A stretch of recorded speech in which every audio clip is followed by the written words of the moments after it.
बहुत ही महंगी महंगी क्रीम लगाने वालों, बहुत ही ज्यादा अपने आप को हैंडसम बनाने वालों, बॉडी बिल्डर बनाने वालों, जिम में जाकर के अपने बॉडी बनाने वालों, सुनो।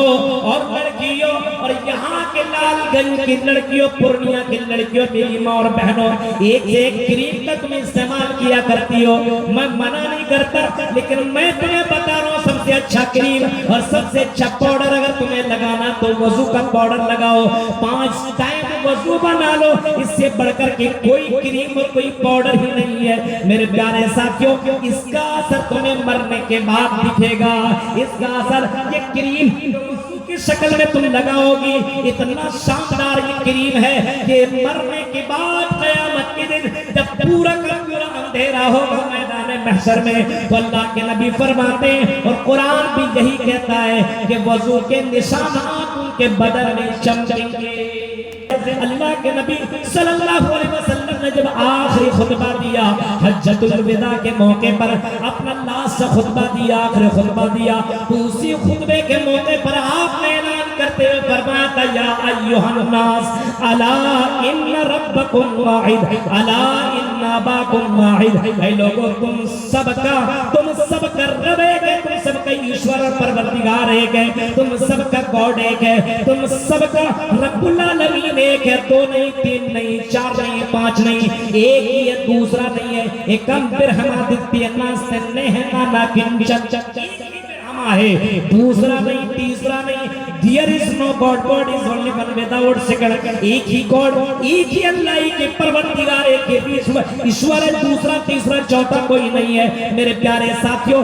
यही अल्लाह के नबी कह रहे हैं अल्लाह इन्ना रब्बकुम वाहिद, आई पूरी इंसानों सुनो, आई पूरे कायनात के लोगों सुनो, तुम सबका रब एक है। स्टेज पर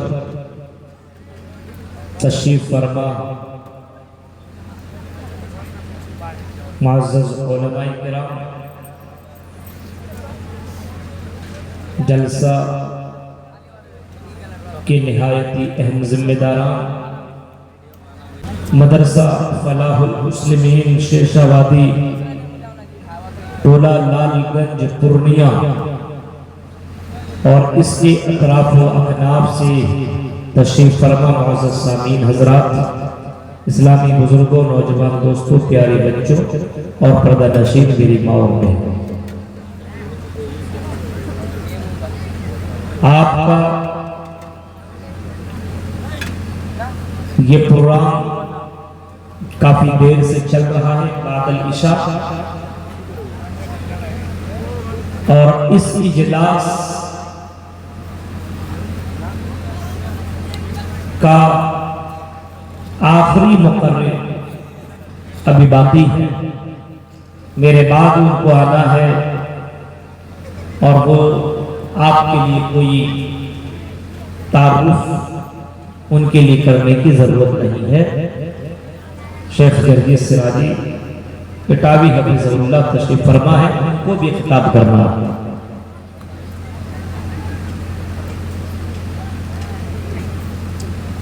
मैंने आपके सामने कुरान करीम से सूरतुल हुजरात से एक आयत करीमा पढ़ी है, उसी आयत के रोशनी में आज हमारी गुफ्तगू होगी। इस्लाम और इंसानियत, इस्लाम ने इंसानियत को कितना बढ़ावा दिया है और इंसानियत को किस अंदाज से बयान किया है, वो हमें और आपको इस बात को जानने की जरूरत है। पूरी दुनिया में जितने भी मज़ाहिब हैं, जितने भी धर्म वाले हैं, जितने भी अलग अलग दीन को मानने वाले हैं, तमाम मजहब के मानने वाले अपने आप को सबसे ज्यादा इंसानियत का अलमबरदार समझ रहा है, सबसे ज्यादा रखवाला, सबसे ज्यादा इंसान का काम आने वाला अपने आप को समझता है कि मैं सबसे ज्यादा इंसान का काम आने वाला मैं हूं, मेरा धर्म इस मामले में सबसे ज्यादा। आज सोशल मीडिया के जरिए से या फिर आप टीवी के जरिए से अगर आप देखेंगे तो इस्लाम को बदनाम किया जा रहा है कि इस्लाम इंसानियत का दुश्मन। इंसानियत इस्लाम में है ही नहीं।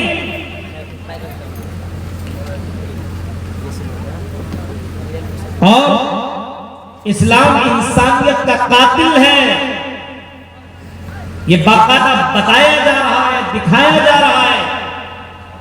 और हम तो निकले मेरे भाई ऐसे कि हमें इस्लाम के ताल्लुक से कुछ भी पता ही नहीं है। आदमी बोल रहा है, उसको जवाब तक नहीं दे सकते हैं, बता भी नहीं सकते हैं कि इस्लाम ही असल में इंसानियत है।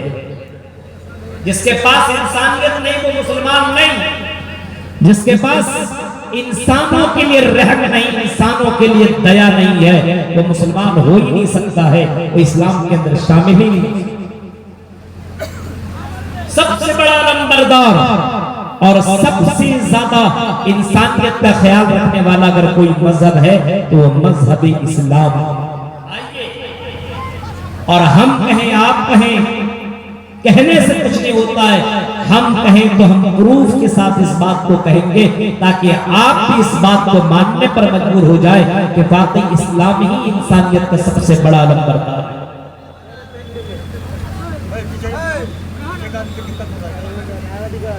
हम और आप अगर अपने यहां गौर करेंगे, हम और आप अगर ये देखेंगे तो मेरे भाइयों, अपने इसी देश, हम जिस देश में रह रहे हैं, जिस मुल्क में रह रहे हैं, उसके अंदर जरा देखिए, मुसलमानों के अंदर भी ये बहुत सारी कमी है। मुसलमान है लेकिन उसके अंदर ये सारी चीजें पाई नहीं जा रही है। आज मुसलमान अपने आप में किसी को अपने आप में बड़ा समझने लगता है कि मैं खान हूं, मैं पठान हूं,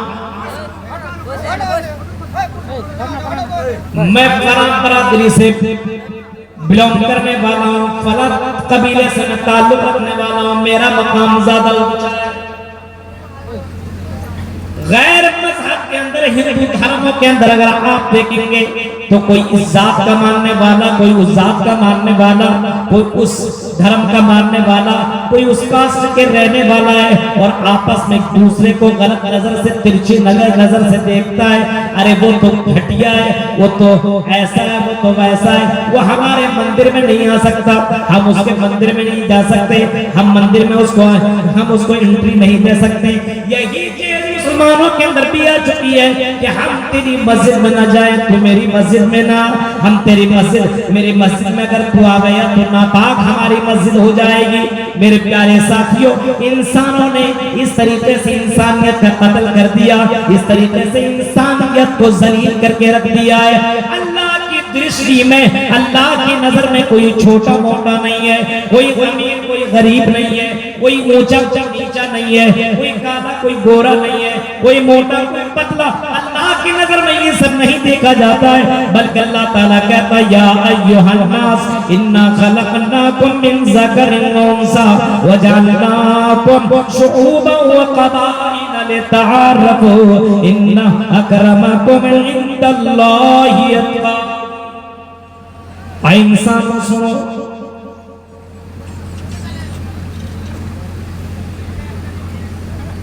इंसानों सुनो, हाय संपूर्ण के मानो जाति सुनो, इन्ना खलकनाकुम मिन ज़करिन व उन्सा, हमने तुम्हें एक मर्द एक औरत, इन्ना खलकनाकुम मिन ज़करिन व उन्सा, हमने तुम्हें एक मर्द एक औरत से पैदा किया है।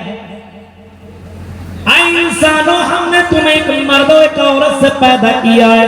हाँ, आदम तुम्हारे बाप है, हव्वा तुम्हारी माँ है, तुम सब उसके संतान हो, तुम सब उसी के बेटे हो, यानी तुम सब का बाप आदम है और तुम सबकी माँ हव्वा है और उन्हीं के तुम संतान हो। इन्ना खलकनाकुम मिन ज़करिन व उन्सा व जअलनाकुम शुऊबन व क़बाइल लितअर्रफू, और इंसानों सुनो, हमने तुम्हें कबीलों में, टोलियों में, जमात में, ग्रुप में हमने बांट दिया, लितअर्रफू, ताकि तुम एक दूसरे को पहचान। कबीलों में, टोलों में, खानदानों में क्यों बांटा? ताकि दूसरे को तुम पहचान सको। बस ये नहीं कि फला कबीला वाला, फला खानदान, फला ये, फला जात, फला ये, उसमें कोई ऊंच नीच, कोई ऊपर नीचे नहीं है। अल्लाह कह रहा है, रब कहता है, गॉड कहता है, ईश्वर क्या कहता है? इन्ना खलकनाकुम मिन ज़करिन व उन्सा व जअलनाकुम शुऊबन व क़बाइला लिताअरफू इन्ना अक़रमकुम इंदल्लाहि अत्क़ाकुम। ऐ मेरे बंदो सुनो, अल्लाह की दृष्टि में कोई ऊंच नीच नहीं है। गोरा काला तुम देखते हो, ये गोरा, ये काला, ये मोटा, ये ऊंचा है, ये गरीब है, ये अमीर है, ये फला खानदान से, ये फला खानदान से। ऐ मेरे बंदो सुनो, हमारी नजर में कोई ऊंच नीच नहीं, कोई ऊपर नीचे नहीं, कोई यहाँ वहाँ का रहने वाला, उससे हमें कोई मतलब नहीं है। पूरी इंसानियत हमारी नजर में एक है, लेकिन इंसानों में सबसे अच्छा वो है, इन्ना अकरमकुम इंदल्लाहि अत्क़ाकुम, जो तुम में सबसे ज्यादा डरने वाला हो, जो तुम में सबसे ज्यादा तकवा इख्तियार करने वाला हो, जो तुम में सबसे ज्यादा इंसानियत का ख्याल रखने वाला हो, जो सबसे ज्यादा मनुष्य का ख्याल रखने वाला हो, अल्लाह का मकाम देने वाला हो, इंसानियत को इंसान का पाठ देने वाला हो। इन्ना अकरमकुम इंदल्लाहि अत्क़ाकुम, सबसे ज्यादा तुम्हारी नजर में प्यारा, अल्लाह की नजर में प्यारा वो है जो अल्लाह से सबसे ज्यादा डरने वाला हो। अब याद रखिए इस बात को, जो अल्लाह से सबसे ज्यादा डरेगा, इंसानियत का सबसे ज्यादा वही ख्याल रखेगा। जिसको डर ही ना हो अल्लाह का, गॉड का, ईश्वर का, मरने के बाद का, तो जाहिर सी बात है वो कुछ भी कर लेगा। जिसको ऊपर वाले का डर ना हो, दुनिया के अंदर कुछ भी कर सकता है। कत्ल, मर्डर, जिना, चोरी, डकैती, बेईमानी, जमीन को हड़पना, ये सारा काम कौन करता? जिसको मरने के बाद जीवित होने का डर ही ना, एहसास ही नहीं हो। जिसको मरने के बाद दोबारा जीवित होने का एहसास हो, वो इंसान कभी भी ये काम नहीं करेगा। इंसान को बदनाम करने की कोशिश नहीं करेगा, हमेशा वो पुण्य का काम और हमेशा वो नेकी का काम करने की कोशिश करेगा। क्यों? क्योंकि मरने के बाद उसे जीना है, मरने के बाद उसे दोबारा अल्लाह के पास जाना है। जैसा कि कुरान ने इस बात को ऐलान किया है, ऐ मेरे बंदो, हम सुम्मा इन्नकुम बअद ज़ालिका लमय्यतून सुम्मा इन्नकुम यौमल क़ियामति तुबअसून। ऐ मेरे बंदो, ऐ इंसानों सुनो, ऐ इंसानों सुनो, हम तुम्हें दोबारा मरने के बाद जीवित करेंगे। सुम्मा इन्नकुम बअद ज़ालिका लमय्यतून, हम दुनिया में जो तुमको पैदा किया, हम तुम्हें फिर मार देंगे और मारने के बाद हम तुम्हें दोबारा जीवित करेंगे, दोबारा जिंदा करेंगे। क्या ये हिंदू धर्म की किताबों में है? मृत्यु पश्चात जन्म भवति, मरने के बाद तुम्हें एक दूसरा जन्म होगा। यही चीज तो कुरान भी बता रहा है। मरने के बाद हम तुम्हें दोबारा जिंदा करेंगे, दोबारा जीवित करेंगे, दोबारा मरने के बाद उठाएंगे और उठाने के बाद हम तुमसे सवाल जवाब करेंगे। इंसानों के ताल्लुक से पूछेंगे, जानवरों के ताल्लुक से पूछेंगे, अल्लाह के बारे में पूछेंगे। मेरे भाइयों, ये तुम्हें सवाल का जवाब देना पड़ेगा। यही कुरान तो कहता है, सुम्मा इन्नकुम बअद ज़ालिका लमय्यतून सुम्मा इन्नकुम यौमल क़ियामति तुबअसून। यही हिंदू धर्म की किताबें भी कह रही हैं कि मरने के बाद दोबारा जिंदा होना है। और कुरान जो कि दुनिया की सबसे पवित्र किताब है और सबसे ज्यादा एतबार वाली किताब है, जिसके ऊपर कोई शक नहीं है, वो किताब कह रही है कि मरने के बाद तुम्हें दोबारा जीवित किया जाएगा। और हिंदू धर्म की किताबें भी कह रही है कि मरने के बाद तुम्हें दोबारा जिंदा किया जाएगा।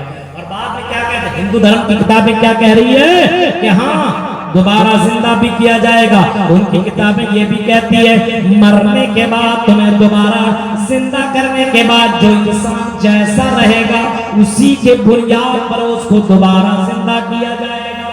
चोरी, बेईमानी, डकैती, ये सारे काम करेंगे, तो इंसान को चूहा, बिल्ली, गधा, चुचुंदर यही सब बना करके पैदा किया जाएगा। उनकी किताबें कह रही है यानी इंसान गलत करेगा, मरने के बाद उसको उस अंदाज से पैदा किया जाएगा। अल्लाह कह रहा नहीं, कुरान कहता है ऐसा नहीं है। इंसान मरेगा तो इंसान ही पैदा होगा, लेकिन गलत करेगा तो उसकी बुनियाद पर उसको सजा मिलेगी। आप तसव्वुर कीजिए, इंसानियत का दर्स देने वाला ये मजहब इस्लाम ये कितना बड़ा दर्स दे रहा। और कुरान क्या कह रहा है कि कोई ऊंच नीच, कोई गरीब, कोई अमीर, कोई काला, कोई गोरा, अल्लाह की नजर में कोई मायने नहीं रखता है। अल्लाह के यहाँ वही सबसे अच्छा है, तकवा के एतबार से सबसे अच्छा। बाप देखिए, आज देख रहे हैं ना, यही काला और यही गोरा, यही काली और यही गोरी पर तो पूरा खेल चल रहा है।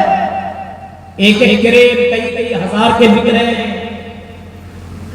लड़कियों को देखे ऐसे क्रीम लगाती है, मैं मना नहीं करता हूँ, ये नहीं कहता हूँ, फतवा नहीं दे रहा हूँ, हराम है, लगा सकती है, लेकिन क्यों लगा रही है? क्योंकि इंसान इस चीज को बांट दिया, ये काली है तो बुरी है, ये गोरी है। ऊपर वाले के नजर में काला गोरा, काली गोरी कोई नहीं रखता है। मेरे भाइयों, अगर काला गोरा कोई मायने रखता तो याद रखना मेरे भाइयों, हजरत बिलाल जन्नत में न जाते। हजरत बिलाल का भी वाकया आपने सुना होगा, इतने ज्यादा काले थे कि कोयले से भी ज्यादा काले थे। इतने काले थे कि कोई आदमी अपनी बेटी देने को हजरत बिलाल को तैयार न थे। अरे इतने काले को हम अपनी बेटी कैसे दे देंगे? इतना आसान वो लोग समझते थे। हजरत बिलाल को हम अपनी बेटी क्यों कर दें, क्योंकि ये तो बहुत ही ज्यादा काले हैं। लेकिन जब अल्लाह के नबी अकरम सल्लल्लाहु अलैहि वसल्लम को जब जन्नत की सैर कराई गई, जब अल्लाह के नबी को मेराज का सफर कराया गया, और जब आपने इसरा व मेराज का सफर किया, तो उसी मेराज के मौके पर जब आप सल्लल्लाहु अलैहि वसल्लम ने जन्नत का सफर किया, तो जन्नत में आपने अपने आगे जूतियों की चलने की आवाज को आपने सुना। और सुनने के बाद हजरत अल्लाह के नबी हजरत जिब्राइल अमीन से पूछते हैं कि जिब्राइल अमीन ये बताओ, ये जूतियों की आवाज जो हमें सुनाई दे रही है, ये किन की जूतियों की आवाज है? हजरत जिब्राइल अमीन कहते हैं अल्लाह के नबी, ये हजरत बिलाल की जूतियों की आवाज है। और आपके आगे जिनकी चलने की आवाज आ रही है, ये कोई और नहीं है बल्कि ये हजरत बिलाल है। वहां से तो वापस आ गए, लेकिन जब यहाँ पे मुलाकात हुई तो पूछने लगे, बिलाल कौन ऐसा अमल करते हो, कौन ऐसा काम करते हो कि मरने से पहले अल्लाह ने तुम्हारे लिए जन्नत को कंफर्म कर दिया है? अब बताइए मेरे भाई, कितने काले थे लेकिन जन्नत जा रहे हैं, क्यों? बिलाल कहते हैं अल्लाह के नबी, ऐसा कोई काम नहीं करता हूँ, बस मैं इतना काम करता हूँ, इतना मैं अमल करता हूँ, और ये छोटा सा अमल करता हूँ अल्लाह के नबी के, जब मैं नापाक होता हूँ, जब मैं पेशाब करता हूँ, फौरन मैं वजू बना लेता हूँ, पाक की हासिल कर लेता हूँ, और वजू बनाने के बाद मैं नमाज अदा कर लेता हूँ। ये नमाज मैं पढ़ लेता हूँ क्योंकि ये नमाज अल्लाह को बहुत ही ज्यादा पसंद है कि नहीं? नमाज अल्लाह को बहुत ही ज्यादा पसंद है। योगी योजित सतत मात्मानम रहस्य स्थिता ऐका किया चत्ताति मन विराशन परक दिया पंचम समय कर्तव्य। हिंदू धर्म के अंदर भी ये नमाज है, इस्लाम के अंदर भी ये नमाज है। ये नमाज अल्लाह को बहुत ही ज्यादा पसंद है, अल्लाह के नबी, इसीलिए मैं ये नमाज पढ़ लेता हूँ, ये अल्लाह के सामने सजदा कर लेता हूँ, वजू बना लेता हूँ। अल्लाह के नबी कहते हैं बिलाल यही वो अमल है जिसकी बुनियाद पर अल्लाह ताला ने तुम्हारे लिए जन्नत को कंफर्म कर दिया है। बिलाल काले थे लेकिन अल्लाह की नजर में बहुत ही ज्यादा प्यारे थे। बहुत ही महंगी क्रीम लगाने वालों, बहुत ही ज्यादा अपने आप को हैंडसम बनाने वालों, बॉडी बिल्डर बनाने वालों, जिम में जाकर के अपने बॉडी बनाने वालों, सुनो और लड़कियों, और यहाँ के लालगंज की लड़कियों, पूर्णिया की लड़कियों, मेरी माँ और बहनों, एक क्रीम का तुम इस्तेमाल किया करती हो, मैं मना नहीं करता, लेकिन मैं तुम्हें बता रहा हूँ सबसे अच्छा क्रीम और सबसे अच्छा पाउडर अगर तुम्हें लगाना तो वजू का पाउडर लगाओ, 5 टाइम वजू बना लो, इससे बढ़कर के कोई क्रीम और कोई पाउडर ही नहीं है मेरे प्यारे साथियों। इसका असर तुम्हें मरने के बाद दिखेगा, इसका असर ये क्रीम की शक्ल में तुम लगाओगी, इतना शानदार ये क्रीम है कि मरने के बाद क़यामत के दिन जब पूरा का पूरा अंधेरा होगा मैदान महशर में, तो अल्लाह के नबी फरमाते हैं और कुरान भी यही कहता है कि वजू के निशानात उनके बदन में चमकेंगे। जहां जहां वजू बनाएंगे वो चमकेगा, रोशनी देगा। बताइए कैसा क्रीम है? आजकल मुसलमान यही तो नहीं करता है, यही नहीं करता है। अब बताइए, हजरत बिलाल कह रहे अल्लाह के नबी, जब मैं नापाक होता हूँ वजू कर लेता हूँ, इस्तिंजा करता हूँ, वजू कर लेता हूँ और नमाजें पढ़ लेता हूँ, अल्लाह रब्बुल आलमीन को याद आई, इतनी पसंद आई, गा लेते थे, इतने प्यारे थे कि मरने से पहले ही अल्लाह ने उसके लिए जन्नत को कन्फर्म कर दिया। मेरे भाइयों, गौर करो, इस्लाम इंसानियत के कितना दर्स देता है। अगर अल्लाह के यहाँ कोई काला गोरा होता तो हज़रत बिलाल जन्नत में न जाते। इसी वजह से अल्लाह के नबी सल्लल्लाहु अलैहि वसल्लम ने जब आखिरी खुतबा दिया हज्जतुल विदा के मौके पर, अपना लास्ट खुतबा दिया, आखिरी खुतबा दिया, तो उसी खुतबे के मौके पर आपने ऐलान करते हुए फरमाया, या अय्युहन नास अला इन्न रब्बकुम वाहिद अला इन्ना अबाकुम वाहिद। ऐ लोगों, तुम सबका रब एक है, तुम सबका ईश्वर और परवरदिगार एक है, तुम सबका गॉड एक है, तुम सबका रब्बुल आलमीन एक है। दो नहीं, तीन नहीं, चार नहीं, पांच नहीं, एक ही है, दूसरा नहीं है। एकम बिरहमादित्य नास्तने है ना किंचन है, दूसरा नहीं, तीसरा नहीं। There is no God, God is only one without second। एक ही गॉड, एक ही अल्लाह, एक ही परवरदिगार, एक ही ईश्वर है, दूसरा तीसरा चौथा कोई नहीं है। मेरे प्यारे साथियों, यही अल्लाह के नबी कह रहे हैं, अल्लाह इन्ना रब्बकुम वाहिद। आई पूरी इंसानों सुनो, आई पूरे कायनात के लोगों सुनो, तुम सबका रब एक है। अला इन्ना अबाकुम वाहिद, तुम सबका बाप एक है, यानी हज़रत आदम। अला ला फज़ल li अरबिय्यिन अला अजमिय्यिन वला li अजमिय्यिन अला अरबिय्यिन। अल्लाह के नबी कह रहे हैं, किसी गोरे को किसी का काले पर कोई फजीलत हासिल नहीं है, किसी अरबी को किसी आदमी पर कोई फजीलत हासिल नहीं है। यानी ऐसा नहीं कोई सऊदी में पैदा हो गया, पैदा हुआ है तो वहां पैदा होने की वजह से हिंदुस्तान से ज्यादा अफजल है, ऐसा नहीं है। कोई हिंदुस्तान में पैदा हुआ है और कोई सऊदी में पैदा हुआ है मक्का में, तो इसका ये मतलब नहीं है कि ये ज्यादा अच्छा है, ज्यादा अफजल है अल्लाह की नजर में और वो कम है, ऐसा नहीं है। पैदाइश के एतबार से कुछ नहीं है, कहीं भी पैदा हो जाए आप, आपका कैरेक्टर कैसा है, आपका अखलाक कैसा है, आपकी जिंदगी कैसी है, आपका अमल कैसा है, आपका काम कैसा है, ये अल्लाह देखता है। आप मक्का में पैदा होकर के चोरी करें, बेईमानी करें, डकैती करें, अल्लाह के साथ शिर्क करें, रसूल के साथ नाफरमानी करें और रसूल के मुताबिक जिंदगी न गुजारें, तो मेरे भाइयों, मक्का मदीना भी क्यों पैदा ना हो है। अल्लाह के नबी ने वही बयान किया, वला li फज़ली वला li अहमर अला अस्वदा वला li अस्वद अला अहमर इल्ला बित्तक़वा। काला गोरा कोई मायने नहीं रखता है, अल्लाह की नज़र में सबसे प्यारा कौन? तक़वा के एतबार से सबसे ज्यादा अच्छा हो, डरने के एतबार से और खौफ के एतबार से सबसे ज्यादा और सबसे प्यारा जो हो, वही अल्लाह की नजर में अच्छा। भाइयों, थोड़ी सी मैं अपनी बात को आगे बढ़ाना चाहता हूं।